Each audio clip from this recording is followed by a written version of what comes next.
I have to admit, I'm stunned to be in the position today of having to tell you the following about what's going on in the United States.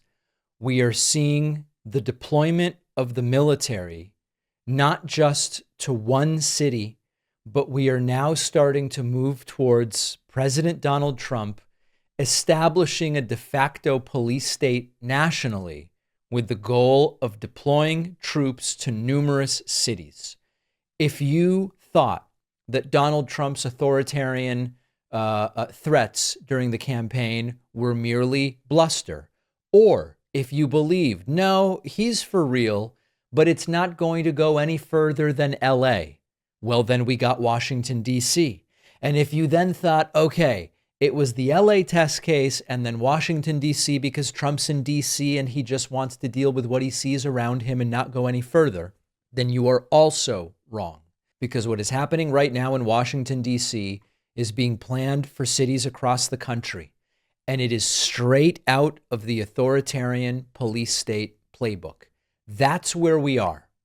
Thousands of National Guard troops and federal law enforcement officers are patrolling Washington, D.C., and we are now getting an escalation where Guard units are openly carrying firearms. We're talking rifles, handguns, holstered sidearms on city streets. So the reality here is that we have armed soldiers patrolling the Capitol against the will of local leaders. So this is something we typically think about in war zones, situations of occupation, not the United States.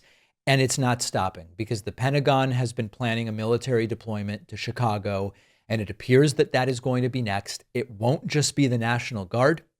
It's potentially going to include active duty military as well. We could be days or weeks away from that. Thousands of Guard members sent to patrol additional city streets. New York is on Donald Trump's own publicly stated list. He's floated Baltimore after getting into a spat with Maryland Governor Wes Moore, which, by the way, we're going to get to that a little bit later. Wes Moore said to Trump, come see the city yourself. Trump's response was, well, maybe I'll send in troops. Chicago Mayor Brandon Johnson says the city has reduced homicides by 30% in the last year. Robbery is down. Shootings are down without a single soldier on the street. And yet Donald Trump wants to use Chicago and apparently New York as political props. That's what they are. Baltimore as well. And he says, these are the targets. We're going to go after the crime. We're going to go after the homelessness. We're going to go after immigration.